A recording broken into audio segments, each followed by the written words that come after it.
JavaScript లో data types అనేవి చాలా ఇంపార్టెంట్. అటువంటి డేటా టైప్స్ లో ఒకటైనటువంటి స్ట్రింగ్స్ గురించి ఈ రోజు మనం డీటెయిల్ గా తెలుసుకోబోతున్నాం. సో ఈ వీడియోలో మనం జావాస్క్రిప్ట్ యొక్క స్ట్రింగ్స్ అలాగే స్ట్రింగ్ మెథడ్స్ గురించి డీటెయిల్ గా ఎక్స్ప్లెయిన్ చేయబోతున్నాను. వీడియోని లాస్ట్ వరకు స్కిప్ చేయకుండా చూడండి. వీడియో నచ్చినట్లయితే లైక్ చేయండి. జావాస్క్రిప్ట్ నేర్చుకున్న మీ ఫ్రెండ్స్ అందరికి ఖచ్చితంగా షేర్ చేయండి. Don't forget to hit the subscribe button. Without any delay, let's get in to the video.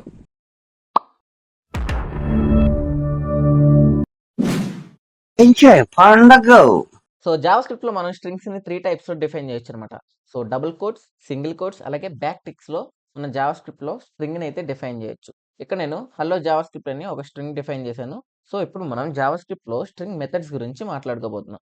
So first one వచ్చేసరికి లెంత్ అన్నమాట. సో ఈ లెంత్ మెథడ్ అనేది మనకి ఆ స్ట్రింగ్ యొక్క లెంత్ ఎంతో చెప్పడానికి యూస్ చేస్తాం అనమాట. For example console log string dot length. So చూసారు కదా మనకి 16 అని వచ్చింది. సో మనకి ఈ స్ట్రింగ్ యొక్క లెంత్ ఎంత 16 అనమాట. సో ఈ 16 క్యారెక్టర్స్ ఉంటాయి అనమాట మనకి స్ట్రింగ్ లో. లెక్క పెట్టుకుంటే మనం h1 2 3 4 5 6 7 8 9 10 11 12 13 14 15 16 చూసారు కదా మనకి 16 క్యారెక్టర్స్ అయితే ఉన్నాయి. ఈ స్పేస్ కూడా ఇంక్లూడ్ అనమాట. సో 16 క్యారెక్టర్స్ ఉన్నాయి కాబట్టి మనకి లెంత్ ఆఫ్ ద స్ట్రింగ్ వచ్చేసి 16 అనమాట. సో నెక్స్ట్ వన్ వచ్చేసరికి 2 upper case. So 2 upper case ఏం చేస్తుందంటే మనకి ఈ లోయర్ కేస్‌లో ఉన్న క్యారెక్టర్స్‌ని అప్పర్ కేస్‌లోకి చేంజ్ చేస్తుందన్నమాట. So string dot sorry console log string dot to upper case. So చూసారు కదా మనకి ఈ స్ట్రింగ్‌లో మనకి లోయర్ కేస్‌లో ఏ క్యారెక్టర్స్ అయితే ఉన్నాయో వాటన్నిటిని 2 అప్పర్ కేస్ మెథడ్ అనేది మనకి అప్పర్ కేస్‌లోకి చేంజ్ చేసింది కదా! సో సిమిలర్‌గా మనకి లోయర్ కేస్ అన్నమాట. సో ఈ లోయర్ కేస్ ఏం చేస్తుందంటే అప్పర్ కేస్‌లో ఉన్న క్యారెక్టర్స్‌ని లోయర్ కేస్‌లోకి చేంజ్ చేసింది. For example console log string dot to lower case. So మనకి ఈ స్ట్రింగ్‌లో మనకి అప్పర్ కేస్‌లో ఏమున్నాయి? హెచ్ అలాగే జే అనేవి మనకి అప్పర్ కేస్‌లో ఉన్నాయి. సో 2 లోయర్ కేస్ అన్న మెథడ్ ఏం చేస్తుందంటే మనకి ఈ హెచ్ అలాగే జే ఉంది కదా! వీటిని లోయర్ కేస్‌లోకి చేంజ్ చేస్తుందన్నమాట. ఓకే. సో నెక్స్ట్ వన్ వచ్చేసరికి క్యార్ ఎట్. సో ఈ క్యార్ ఎట్ అనేది ఏం చేస్తుందంటే మనకి స్ట్రింగ్ అనేది ఏంటి? ఒక సీక్వెన్స్ ఆఫ్ క్యారెక్టర్స్ అన్నమాట. సో ఈ సీక్వెన్స్ ఆఫ్ క్యారెక్టర్‌లో ఏదన్నా ఒక పర్టిక్యులర్ ఇండెక్స్ దగ్గర ఉన్న క్యారెక్టర్‌ని మనం కావాలనుకుంటే అప్పుడు మనం ఈ క్యార్ ఎట్ అన్న మెథడ్‌ని యూజ్ చేస్తాం అన్నమాట. For example console log string dot char at. ఇందులో మనం ఇండెక్స్‌ని పాస్ చేయాలనమాట. అంటే నీకు ఏ క్యారెక్టర్ కావాలనుకుంటున్నావో ఆ క్యారెక్టర్ యొక్క ఇండెక్స్ పొజిషన్‌ని నువ్వు ఇక్కడ పాస్ చేయాలనమాట. సో ఇక్కడ నేను ఫస్ట్, ఫస్ట్ ఇండెక్స్ దగ్గర క్యారెక్టర్ కావాలనుకుంటున్నాను. సో 0th పొజిషన్‌లో మనకి హెచ్ ఉంది. అలాగే ఫస్ట్ ఇండెక్స్‌లో మనకేముంది? ఈ ఉంది కాబట్టి మనకి ఈ అనేది రిటర్న్ అయింది. ఓకే. నెక్స్ట్ వన్ వచ్చేసరికి char code at. Okay. Console log string dot char code at. So ఇందులో కూడా మనం ఇండెక్స్‌ని పాస్ చేయాల్సి ఉంటుంది. ఓకే. ఫర్ ఎగ్జాంపుల్ ఇక్కడ నేను 1 ఇస్తానన్నమాట. సో 1 ఇండెక్స్‌లో మనకి ఏ క్యారెక్టర్ ఉంది? ఈ ఉంది. సో ఈ యొక్క క్యారెక్టర్ కోడ్ ఏదైతే ఉందో అది మనకి ఈ క్యార్ కోడ్ ఎట్ అన్న మెథడ్ అనేది రిటర్న్ చేస్తుందన్నమాట. ఓకే. నెక్స్ట్ వన్ వచ్చేసరికి index of. So console log string dot index of. So ఈ ఇండెక్స్ ఆఫ్ ఏం చేస్తుందంటే మనకి ఏదన్నా ఒక పర్టిక్యులర్ క్యారెక్టర్‌ని దీనిలో ప్రాపర్టీలా పాస్ చేస్తే అది ఆ క్యారెక్టర్ యొక్క ఇండెక్స్ ఏదైతే ఉందో దాన్ని రిటర్న్ చేస్తుందన్నమాట. ఫర్ ఎగ్జాంపుల్ ఇక్కడ కూడా ఈ అని ఇస్తానన్నమాట. ఓకే. సో ఈ అని ఇస్తా. సో చూసారు కదా మనకి ఈ అనేది ఏ ఇండెక్స్ పొజిషన్‌లో ఉంది? 1 పొజిషన్‌లో ఉంది. అందుకే మనకి 1 అనేది రిటర్న్ అయిందన్నమాట. ఓకే. సో నెక్స్ట్ వన్ వచ్చేసరికి substring. Console log string dot substring. Okay. So ఇందులో మనం 2 వాల్యూస్‌ని పాస్ చేయాల్సి ఉంటుంది. ఫస్ట్ వన్ వచ్చేసరికి స్టార్ట్ ఇండెక్స్ అలాగే సెకండ్ వన్ వచ్చేసరికి ఎండ్ ఇండెక్స్ అనమాట. సో ఇక్కడ నేను స్టార్ట్ ఇండెక్స్ వచ్చేసరికి 0 అలాగే ఎండ్ ఇండెక్స్ వచ్చేసరికి 5 అని ఇస్తున్నాను. సో మనకి హల్లో అని వచ్చింది.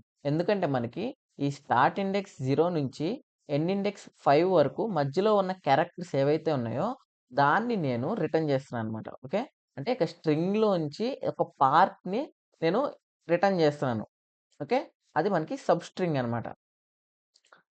నెక్స్ట్ వన్ వచ్చేసరికి స్లైస్ అనమాట.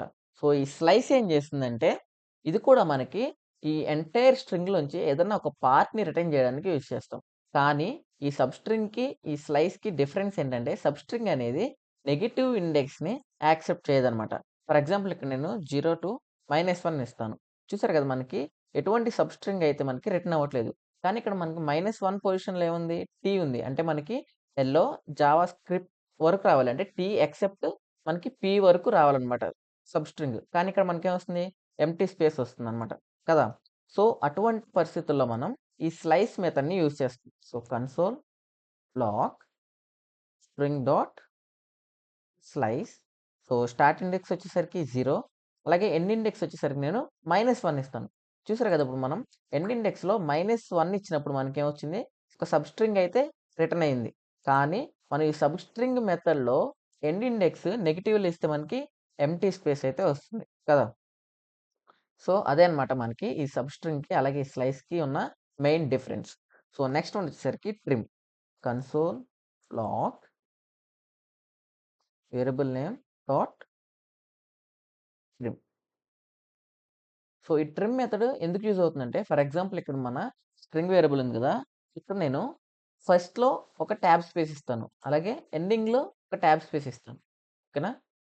సో, చూసారు కదా! ఫస్ట్ మన స్ట్రింగ్‌కి స్టార్టింగ్‌లో ఒక స్పేస్ ఇచ్చాను. అలాగే ఎండింగ్‌లో ఒక స్పేస్ ఇచ్చాను. మనకి చూసుకున్నట్లయితే ప్రతి చోట మనం కన్సోల్ చేసిన ప్రతి చోట ఈ స్పేస్ అయితే కనబడుతుంది. కానీ ఈ ట్రిమ్ మెథడ్ యూజ్ చేసిన చోట మనకి స్పేస్ అనేది కనిపించట్లేదు కదా! సో, ఈ ట్రిమ్ మెథడ్ ఎందుకు యూజ్ అవుతుందంటే ఒక స్ట్రింగ్‌కి స్టార్టింగ్ లేదా ఎండింగ్ రెండిటిలో ఉన్న వైట్ స్పేస్ ఏది ఉంటదో అంటే బ్లాంక్ స్పేస్ ఏది ఉంటదో దాన్ని రిమూవ్ చేయడానికి మనం ఈ ట్రిమ్ మెథడ్‌ని యూజ్ చేస్తాం. ఓకే. నెక్స్ట్ వన్ వచ్చేసరికి trim start. So, trim start అంటే ఎంత అర్థమైంది కదా! Console log trim, trim start. So, trim start అంటే ఏంటి? మనకు ఓన్లీ స్టార్టింగ్‌లో ఉన్న బ్లాంక్ స్పేస్ ఏదైతే ఉందో దాన్ని మాత్రమే ట్రిమ్ చేస్తుంది. ఓకే. అంటే దాన్ని మాత్రమే తీసేసింది. ఇక్కడ మనకి చూసారు కదా! ఇక్కడ ఎండింగ్‌లో ఉన్న స్పేస్ అలానే ఉంది. కానీ స్టార్టింగ్‌లో స్పేస్ మాత్రం ట్రిమ్ అయిందనమాట. ఎందుకంటే మనం ఇక్కడ ట్రిమ్ స్టార్ట్ మెథడ్‌ని యూజ్ చేస్తాం. ఓకే. సిమిలర్‌గా మనకి ట్రిమ్ ఎండ్ అనమాట. Trim end. ఇప్పుడు చూడండి మనకి స్టార్టింగ్‌లో ఉన్న స్పేస్ అలానే ఉంది. కానీ ఎండింగ్‌లో ఉన్న స్పేస్ మాత్రం పోయింది. ఎందుకంటే మనం ఇక్కడ ట్రిమ్ ఎండ్‌ని యూజ్ చేస్తున్నాం కాబట్టి. ఓకే. నెక్స్ట్ వన్ వచ్చేసరికి split. Console log variable name dot split. Okay. So, ఈ స్ప్లిట్ అనేది ఏం చేస్తుందంటే మనకి స్ట్రింగ్ ఉంది గదా! సో, ఈ స్పేసెస్ అయితే తీసేస్తాను. సో, జావా స్క్రిప్ట్‌లో మనకి స్ప్లిట్ మెథడ్ ఎందుకు యూజ్ అవుతుందంటే, ఈ స్ట్రింగ్‌ని అర్రే ఆఫ్ సబ్‌స్ట్రింగ్స్‌గా రిటర్న్ చేస్తుందనమాట. ఓకే.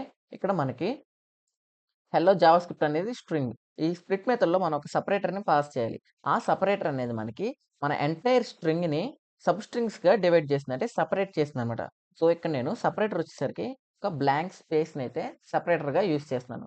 చూసారు కదా! మనకి హలో జావా స్క్రిప్ట్ ఉన్న మన ఎంటైర్ స్ట్రింగ్ కాస్త హెల్లో అలాగే జావా స్క్రిప్ట్‌ని 2 డిఫరెంట్ సబ్‌స్ట్రింగ్స్‌గా రిటర్న్ అయింది. అలాగే ఇవి ఒక అర్రే ఆఫ్ సబ్‌స్ట్రింగ్స్‌గా వచ్చాయి. ఓకే.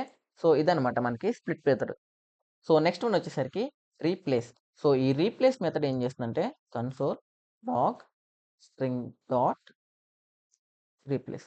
సో, ఈ రీప్లేస్ మెథడ్ అనేది ఏదన్నా ఒక క్యారెక్టర్‌ని వేరొక క్యారెక్టర్‌తో రీప్లేస్ చేయాలనుకున్నప్పుడు ఈ రీప్లేస్ మెథడ్‌ని యూజ్ చేస్తాం. ఇందులో కూడా మనం 2 వాల్యూస్‌ని పాస్ చేయాలి. ఫస్ట్ వన్ వచ్చేసరికి దేన్ని రీప్లేస్ చేయాలనుకుంటున్నామో ఆ క్యారెక్టర్ అన్నమాట.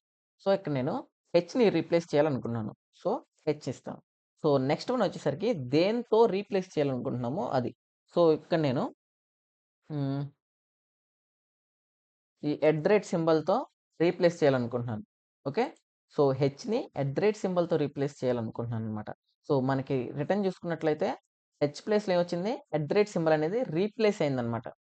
ఓకే. సో, దీనిలో ఇంకోటి చెప్తాను. Console log string dot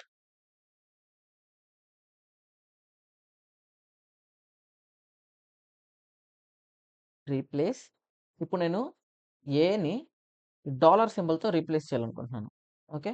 so, చూసుకున్నట్లయితే మీకు ఏ అనేది ఎక్కడుంది? జావా స్క్రిప్ట్‌లో 2 టైమ్స్ ఉంది. ఏ.